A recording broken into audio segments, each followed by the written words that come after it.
students, we are going to discuss something about one of the subunit of a book called as Good to Great. In Good to Great book, there is one chapter which is about first who, then what. First who, then what. Generally, what we see or what we perceive that there is certain great leader, great corporate leader who generally established the organization, found the organization, or become the CEO of the organization. When he becomes the CEO, he has his own vision, own mission, strategies, how he probably pursues the environment, and accordingly, each and every member in the organization act accordingly, according to his vision, try to take their efforts to probably execute the strategies which are thought by the leader. But in Good to Great organization, exactly opposite thing was found. Exactly opposite thing was found. First, people were brought together and then they were asked how we can do. So exactly opposite thing than what we think. Good to Great leaders first got the right people in the bus. Right people in the bus. If you are right person, you can come in my bus. I will give you the right seat. Then there will be no problem where the bus goes. Where the bus goes. If the right people are in the bus, in the right seats, and the second aspect of that is if wrong people are off the bus, okay, the bus will go in the great direction, great place. Those who are right, they must be in the right seat. Those who are wrong, they should not be in the bus, that is in the organization. Generally, then your journey for the greatness is on. Difference between what and who. When you go according to the conventional thinking that you have vision, you have mission, you decide that what I am going to achieve. And according to the strategies, you try to recruit people who are having those relevant skills, who can act upon your strategies. So you recruit those kind of people. But when the environment is so dynamic, technology is changing, competition is increasing, society is changing, everything around you is dynamic, and sometimes your vision or your strategies may become irrelevant or may become not so effective. Those people who are recruited for doing what? For implementing the strategy, they become irrelevant for the organization. But exactly opposite what the great organization did, first they did is try to get the right people, talented people, those who can think in different perspective, different ways. And when they are in the bus, in the right seats, even if outside the bus changes everything, competition becomes fierceful, technology changes, society changes, whatever happens, if the right people are there in the right seat, they can drive the bus in the right direction. Irrespective of the changes outside, they can definitely take the bus in the right direction. And the second benefit of recruiting the right people in the organization is that you don't need to motivate them. They are passionate about their work. They are really passionate about their work. Money is important for them, but it is not the important thing. Work is a priority. Passion for work is priority. So even if you recruit the right people, the organization will go in the right direction. But even if you recruit wrong people, suppose wrong people, you be the best leader. You give them the best direction. You try to motivate them. But the thing is that great vision without great people is irrelevant. I said great vision without great people is irrelevant. बस चाहे जितना भी motivate करो, you try to motivate them, you try to give them resources, they will find their own excuses to escape from work. So wrong people in the bus is never an option for great organization. I said great people, great vision, you will be a great organization. Let's come to one example. One of the examples we have discussed earlier in the leadership is about Wells Fargo. Wells Fargo is an organization in banking sector, and in this particular book, the author has stated that from 1970, for almost 15 years, this organization has done really very well. But in 1970, there was a CEO of the organization. In 1970, his name was Dick Cooley. Dick Cooley, he was having a vision that if you have right people in the bus, the organization will prosper. Organization will become great. So what he did, he was roaming wherever in the world, wherever in the country. He used to find out which are the best people I can find for my company. Profile बाद में देखा जाएगा. I want to see which are the best people in the industry. They should be working in my organization. They should be a part of my team. And he said that is the way of building the organization. Right people in the organization. He was feeling that something is going to happen in the banking industry. He was not aware what will happen. But he perceived that something is going to happen. So his funda or his vision was very simple. That something is going to happen. I am not smart enough to probably predict what will happen. But I will recruit those talented people who can manage this uncertainty. They will be flexible enough, they will be talented enough to manage this flexibility. So he used to say that I am going to inject a stream of talent continuously in the veins of the organization. Don't you feel that's a great sentence? Inject a stream of talent, continuous talent into the veins of the organization. And it happened. Banking deregulations come in US and it affected banking industry to a great extent. When all the banking and financial organizations, they lost or they fell by 59% as compared to stock market. This was the company which was performing 3 times better than the market. Look at the competitors as compared to market. All the banking industries and financial companies, they fell by 59%, and this fell cargo was 3 times better than the market. This is the magic of having right kind of people. He used to say that if I am not smart enough to see what is happening, and if I have a team of great people, talented people, flexible people, they can manage this uncertainty. Every person in top management, those people who were recruited by Dick Cooley when he was CEO, all the people in his core team, there were around 9 to 10 people. Afterwards, they were recruited as a CEO in almost all the companies, because all the companies found that there is talent in this person. But the first person who became aware about their talent was Dick Cooley. Exactly opposite is the case of Bank of America.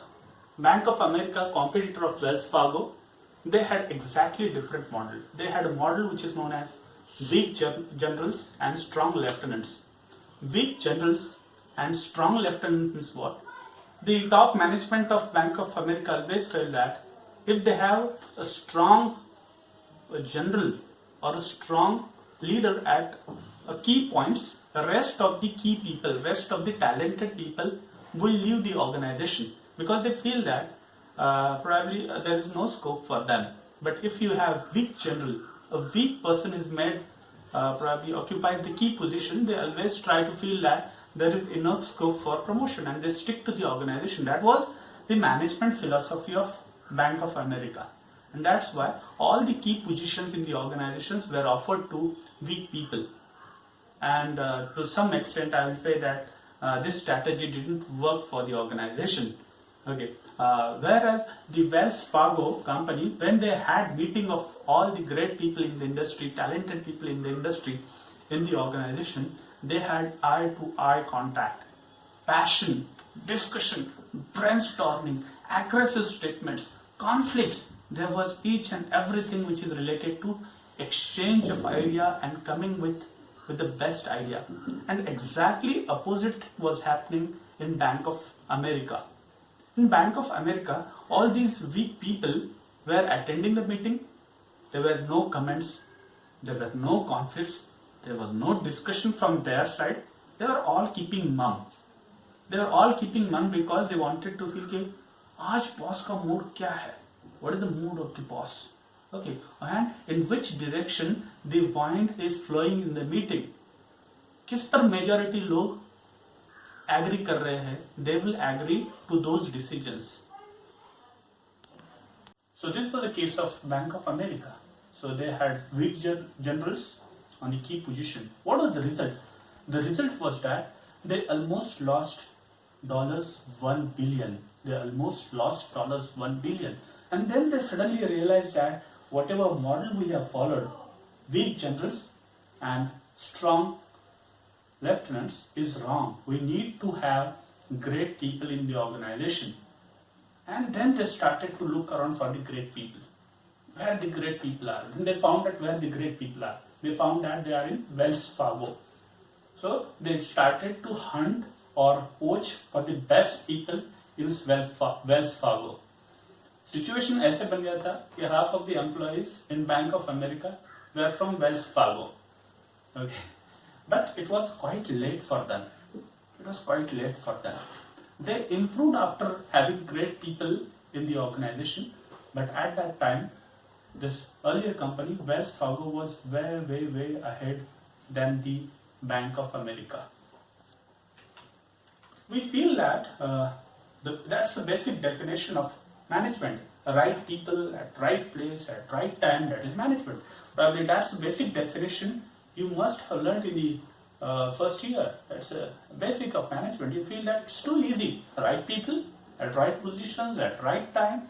So what's difficult? It is very easy to say that. It is very easy to understand, but it is really difficult to do it. Right people at right place and at right time. Very difficult to execute this idea. Consider the case of David Maxwell, CEO of Fannie Mae. We have discussed this case in leadership. When he was made the CEO, the organization was losing almost $1 million per day. $1 million per day. And then he was made CEO of the company. He said that, yes, you are expecting great things from me, that you want me to turn around this organization. But I want great people in the organization. And same thing he communicated in the meeting of key people in the organization. He said that this is a very challenging time for the organization. We are losing money in stock market. A business is not happening. This is a really very challenging time. So I want double efforts from you. I want best people in my team. I want A grade people in my team, but I want A plus efforts from you. I don't want complacent people as top management people. I want people who are sincere, hardworking, talented. And this was communicated to the top management people, and in that probably time, 14 out of 26 people from the top management left the company. 14 off the bus, 14 out of in the bus. It was communicated down the line to operational managers, to middle level managers, that you should take best people in your teams. Those who are wrong, you feel that they are not suitable to give you results, just tell them to get off the bus. Otherwise, tell them to perform very well. But I want the best teams from top to bottom and bottom to top. So standards, who first and what later. This is what the great organization do. Who first, what later. Take the right people, give them the right seats in the bus. When you have vision, strategy, structure, technology, rest of the things are immaterial. People are important, right people are important. Rest of the thing, as I said, vision, strategy, tactics, structure, technology, these are what things which come later on. So what David Maxwell created is a lot of peer pressure was maintained in the organization. They had the best people, most talented people in the industry. They used to create a lot of peer pressure that you have to give ideas, you have to continuously give efforts. That continuously created a culture of efficiency. And because of this culture of efficiency, initially in this organization there was a huge turnover of the employees. Lot many employees left the organization. but whoever was left, they were the best people. So that's why I said, first you recruit the right kind of people, that is who part, and then comes the what part: vision, strategy, tactics, structure, technology. One of the persons said that, suppose you have right kind of people in the organization, ask them the right questions. Don't ask them foolish questions. Ask them the right question. Create a good quality debate. Then the right people will always find the way to make the organization great. That's what this simple fundamental principle used by Maxwell to turn around the company. Not a genius with 1,000 helpers. Not a genius with 1,000 helpers. That is the next idea of this unit. Comparative companies build the organizations around a genius. Genius in the sense that they employed a person who was having a lot of energy, great talent, all the great relevant skills and ideas, and he was made probably a responsible position or CEO. And because of their energy, because of their insights, because of their talent, knowledge, skills, these organizations really become larger and larger. But what happens when these kind of genius people leave the organization? When these kind of genius people, when they leave the organization, the successors find it very difficult to manage the organization, or the organizations do not get a proper successor because the earlier person was genius. And genius people generally in the organization, they don't make or build great teams. Why?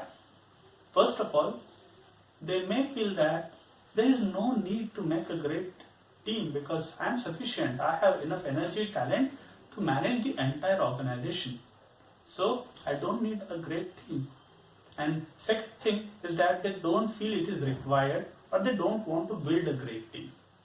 Let's take one example. Eckerd Corporation. Eckerd Corporation, there was one manager, Eckerd. He started with 2 departmental stores. Just 2 departmental stores in one corner of a state in US. But when he started as a CEO, because of his monumental energy, towering geniusness, great marketing insights, knowledge, great negotiation skills, great communication skills, he took the company from 2 stores to more than 1,000 stores. Oh, what a journey! Just when he became the CEO, he started with 2 stores, Eckerd Corporation, and he took it to more than 1,000 stores within a short period of time. And at that time, the profits of Eckerd Corporation were as good as any big company in US, and everybody started to feel that, oh, this company is going to be a great company. This person was having a lot of energy, as I told you, and this person was a lot of interest in the politics. He was handling different responsibilities in different things. So one day this person, Eckerd, left the organization for his political interests. Political interest, he wanted to be a senator of one of the party in US. Then he left the company. What happened after Eckerd's exit out of the company? The company started to struggle a lot because there was no supporting team, right kind of people who will manage it after Eckerd. And there was no succession because he never felt that there was a need, because his energy was tremendous, monumental, towering. But what after him? After him, there started a great journey of decline of the organization. And after a few years, the company was taken over by some other company. Let's take one more example of genius with 1,000 helpers. Let's consider a case of Henry Singleton. Henry Singleton was the CEO of Teledyne. Henry started a company with a small enterprise. When he started the company, it was a small enterprise. And within a short period of span, that is within probably 10 years, he made it to a rank of 211 on the Fortune list of 500 companies in 6 years. In 6 years, a small company to a rank of 212 of Fortune list of companies, 500 companies, in just 6 years, it was a phenomenal journey. It was a phenomenal journey of Teletyne under the leadership of Henry Singleton. Henry was he was hungry for business. Within 10 years, he acquired around 100 companies. So, on an average, you can say that per year, 10 companies were acquired. He created 130 profit centers, right from metal, precious metal, banking, finance. The company was into everything, and just within a time span of 10 years. He continued to work for a company. Management was very happy with Singleton. He contributed in his 50s, he contributed in his 60s, he contributed in his 70s. The company was doing very well. Basically, Singleton was very genius person, very focused, very disciplined, very systematic, and all the system was supporting him. So it was looking that the organization is very disciplined and systematic. But in his 70s, when he left the company, the picture was different. The systematicness or disciplined thing was related to a quality of Mr. Singleton, not as a part of system, not as a part of culture of the organization. So what happened, once Mr. Singleton left the company, they were not able to find a good successor. So in the 10 years when Singleton was CEO of the company's journey was like this. And when Singleton stepped away from the company and left the business, they started to decline. It was a very sorry journey for the company afterwards. After his retirement in the 90s, the empire started to crumble. There was, I'll say, the company stock fell by around 66% as compared to general market, and finally the company merged with some other company. Singleton, very genius person, but he was not able to build a team of talented people. His childhood dream was he wanted to be a very big businessman. Very big businessman. He became a big businessman. But he missed the opportunity to create a great organization which will give you a sustainable result. Let's compare the two styles of two CEOs. On one hand, you have Jack Eckerd, who started Eckerd Corporation from 2 stores to more than 1,000 stores. What was his qualities? Where he was good? He was great at picking the right stores. Which are the right store for Eckerd Corporation? He was very fast to pick up. He was very fast to pick up which store locations are the best locations, which store locations are the best location. But his problem was he was not able to find a successor because he didn't created a team of executives. He created only helpers. His vision was clear and there were several people in the organization to help him to realize his vision. So no executive team was created. He was the central point. He was the focal point. He was the glue which was attracting growth and business to the organization. And that's why after his retirement, organization was not able to sustain its growth. On the other hand, you have Cork Walgreens from Cork. Walgreens. He was great in picking the right people. He was aware which person is right and which person should be hired. Which people are good for which roles? What are the individual qualities of a person and where the person can be probably kept in the right seat or not. He developed outstanding multiple candidates. He did not create a single successor, but he created a bundle of successors who can replace him very easily. He built such a nice executive team where every individual was talented and inspired. And the central point was dialogue.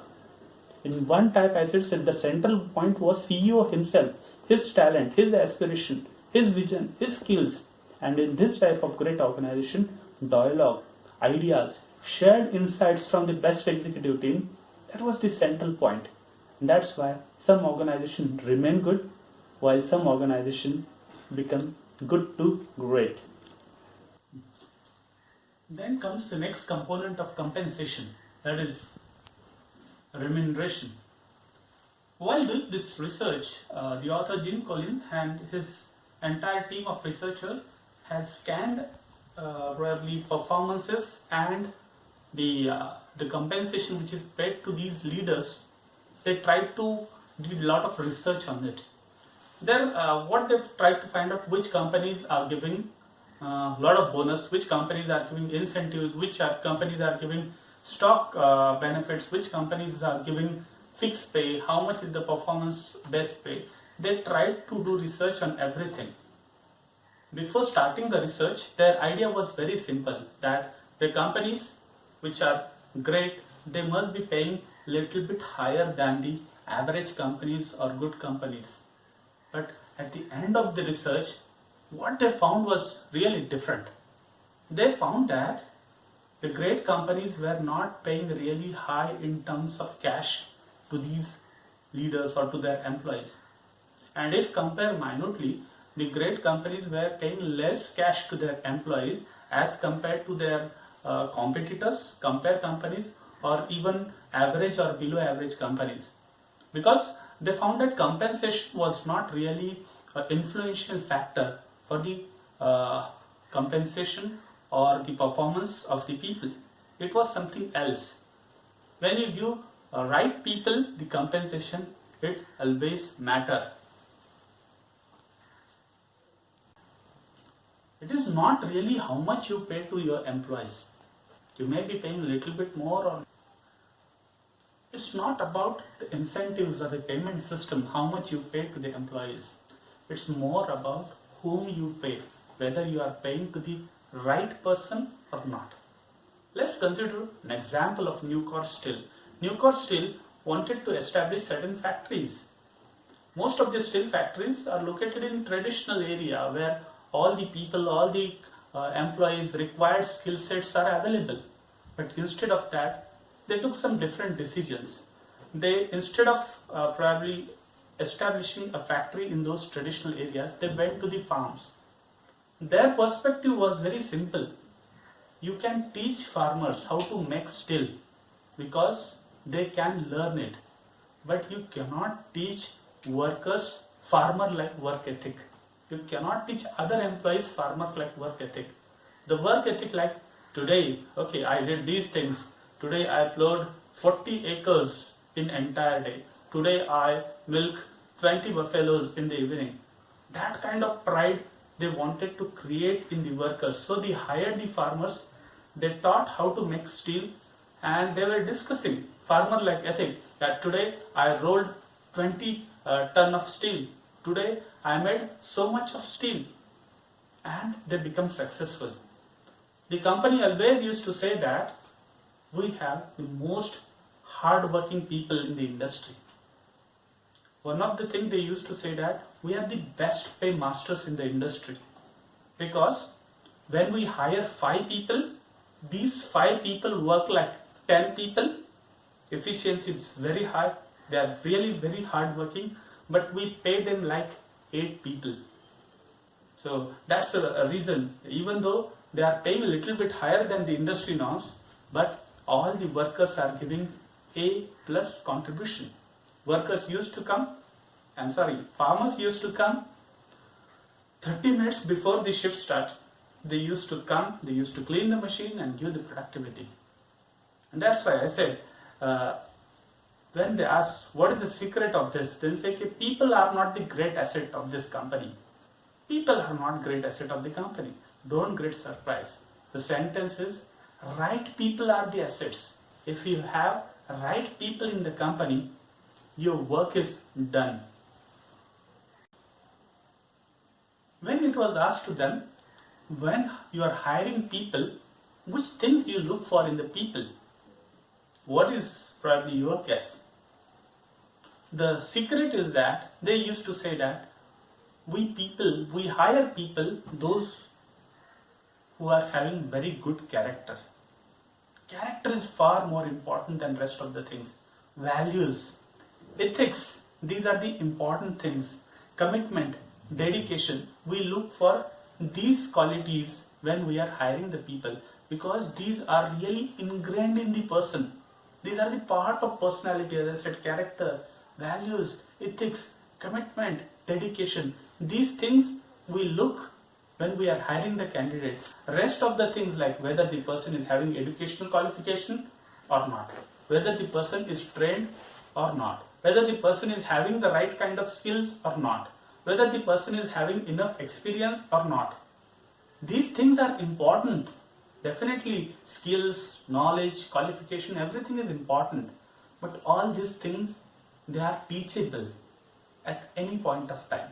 They can be taught very well. But the ingrained things like ethics, character, commitment, dedication, they are ingrained. They cannot be taught very easily. So we look for these things.